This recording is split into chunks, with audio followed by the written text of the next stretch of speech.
Bonjour, dans cette vidéo je vais vous montrer comment faire des calculs avec la loi binomiale, comment calculer des probabilités qu'une variable aléatoire prenne une valeur ou une plage de valeur par la loi binomiale. Alors, on imagine une variable aléatoire x qui suit une loi binomiale de paramètres 10 tentatives et probabilité de succès de 0,5. Et on voudrait calculer toutes ces probabilités-là. Alors, pour calculer une probabilité ponctuelle, je vais d'abord expliquer comment on calcule une probabilité ponctuelle, et ensuite je vais vous expliquer comment on va pouvoir calculer toutes ces probabilités-là d'un seul coup. Alors, pour calculer une probabilité ponctuelle, vous pouvez aller dans le menu probabilité de l'écran d'accueil, voilà, et sélectionner la loi de probabilité que vous voulez. Vous voyez que la calculatrice en prend beaucoup en charge. Je sélectionne la loi binomiale. Et je donne les paramètres n, nombre de tentatives, et p, probabilité de succès. Donc là, je vais mettre 10 tentatives, et probabilité de succès 0,5. Donc la calculatrice me demande d'abord les paramètres de la loi. Et j'appuie sur suivant. Et là, vous voyez, j'ai p de x inférieur ou égal à 0. Donc je peux calculer toutes les probabilités du type p de x inférieur ou égal à 0, ou à 1, ou à 2, ou à 3. Donc remplir ici la colonne de droite, je pourrais par exemple, si je tape 1 à la place de 0, j'ai p de x inférieur ou égal à 1, que je vais noter ici, 0,0107, 1,07%, disons. Voilà, maintenant, vous voyez, ça me donne les probabilités cumulatives, puisque j'ai les inférieures ou égales. Si je veux les probabilités des valeurs exactes, je vais faire flèche à gauche jusqu'à aller sur le petit dessin ici. Et ce petit dessin me propose plusieurs options. Quand j'appuie sur OK, il me propose de calculer la probabilité que x, par exemple, si je sélectionne cette option-là, j'ai la probabilité que x soit entre deux valeurs. Donc là, je pourrais mettre, même si on ne me la demande pas sur cet écran de droite, calculer la probabilité que x soit entre, pardon, j'ai fait une petite erreur, voilà, soit entre 2, il faut que j'appuie sur la flèche à droite, et 7. Voilà, et là j'aurai la probabilité que x soit entre 2 et 7, représentée sur le diagramme de la loi binomiale, et la valeur calculée ici. Voilà. De même, si je choisis le troisième petit dessin, et là je vais pouvoir calculer tout de suite la probabilité que x soit supérieure ou égale à la valeur que je vais rentrer. Donc voilà, probabilité que x soit supérieure ou égale à 5, elle vaut 0,62, environ 62,3%. Maintenant, si je veux calculer des valeurs exactes, là, j'arrête de jouer avec les boutons. Si je veux calculer des valeurs exactes, alors j'ai encore un quatrième petit dessin, là, ici, qui représente le calcul de p de x égale quelque chose, donc une valeur exacte. Donc p de x égale 0, là je vais pouvoir changer les nombres, calculer p de x égale 0, égale 1, égale 2 ou égale 3. Donc je vais le faire par exemple pour 1. Voilà, j'ai p de x égale 1 qui vaut 0,0097, 98 plutôt. Si j'arrondis correctement, ça doit faire à peu près ça. Voilà, donc ça c'est la première option pour calculer des probabilités par la loi binomiale. Je vais vous montrer une deuxième option qui permet d'obtenir toutes les probabilités d'un seul coup. Alors, pour cette option-là, nous n'allons pas dans le menu probabilité, mais nous allons dans le menu statistique. Nous ouvrons le menu statistique et nous mettons dans la liste des valeurs les nombres dont nous désirons calculer la probabilité. Donc ici c'est 0, 1, 2 et 3. Je peux mettre absolument ce que je veux, je peux continuer, je peux en mettre dans un ordre différent, je peux mettre n'importe lesquels. La calculatrice me met comme effectif 1 partout. Je vais demander à cette calculatrice de ne pas me mettre comme effectif 1, mais de me mettre une formule de calcul, de me calculer la probabilité que x vaille 0, 1, 2, 3 par cette loi binomiale-là. Alors comment je fais? Je ramène le curseur sur effectif N1 et j'appuie sur OK.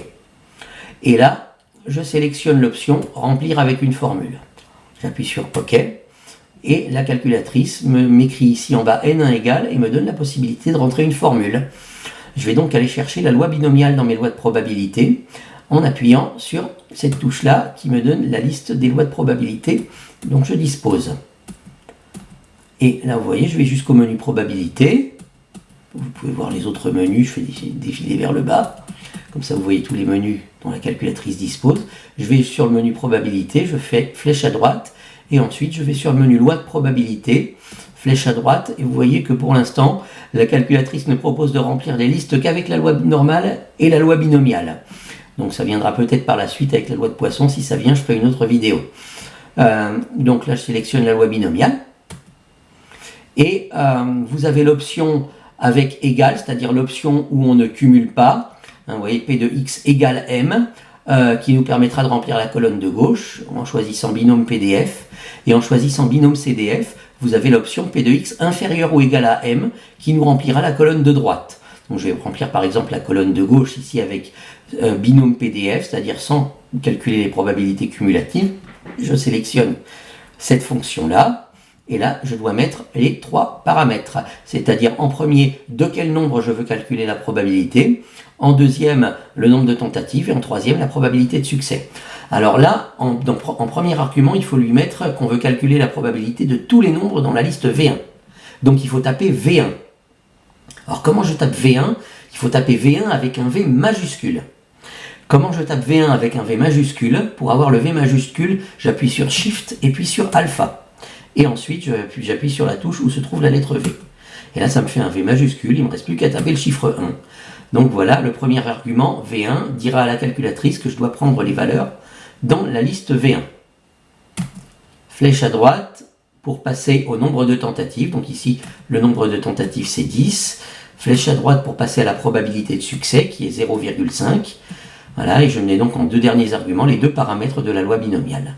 Je n'ai plus qu'à appuyer sur Exe pour que la calculatrice fasse le calcul, et voilà, la calculatrice m'a calculé d'un seul coup les 4 probabilités, parmi lesquelles je retrouve le 0,0098 que j'avais trouvé par ailleurs avant. Donc je peux remplir les 4 nombres. Alors vous voyez, là j'ai 9,77 plutôt fois 10 puissance moins 4, ça veut dire que c'est 0,000, je dois avoir 4 zéros, c'est bon, 9, 8 disons. Voilà, comme c'est 10 puissance moins 4, je dois avoir 4 zéros avant les chiffres significatifs. Probabilité que x égale 2, c'est 0,044 à peu près. Et la probabilité que x égale 3, c'est 0,117. J'aurais pu les mettre en pourcentage. 11,7%, 4,4%. Pour les probabilités cumulatives, je fais exactement la même chose en sélectionnant l'autre fonction. Donc vous voyez, je vais sur effectif N1. J'appuie sur OK, je sélectionne remplir avec une formule, je recommence parce que je m'y suis mal pris, ah non c'est bon, excusez-moi, et là j'ai bien N1 égale, je vais sur l'option, ici ce bouton là qui me permet de sélectionner la fonction que je veux, probabilité, flèche à droite, je vais vers le bas, loi de probabilité, flèche à droite, je sélectionne la loi binomiale, flèche à droite, et là pour les probabilités cumulatives, je sélectionne binôme CDF. Et je vois ici le inférieur ou égal. J'appuie sur Entrée et j'ai rempli les 3 paramètres exactement de la même manière. Shift Alpha V, puis 1 pour dire liste V1 pour les valeurs. Et les 2 paramètres de la loi binomiale, c'est-à-dire 10 et 0,5. Et quand j'appuie sur Entrée, vous voyez que ce sont les probabilités cumulatives qui se sont affichées. Alors pour 0, évidemment, ça ne change rien. J'obtiens la même probabilité qu'elle soit cumulative ou non. Pour 1, je l'avais déjà, je vérifie que je trouve bien la même chose qu'avant. Pour 2, j'ai 0,055. Si vous voulez, vous pouvez dire que ça fait 5,5%. Et la probabilité que x soit inférieur ou égal à 3, c'est 0,172. Et soit à peu près 17,2% de chance que x soit inférieur ou égal à 3. Donc voilà, vous avez plusieurs manières de calculer une probabilité par la loi binomiale. Soit vous préférez vous baser sur le dessin et vous calculer les probabilités une seule à la fois, soit vous préférez travailler avec des listes et vous pouvez calculer autant de probabilités que vous voulez en un seul coup.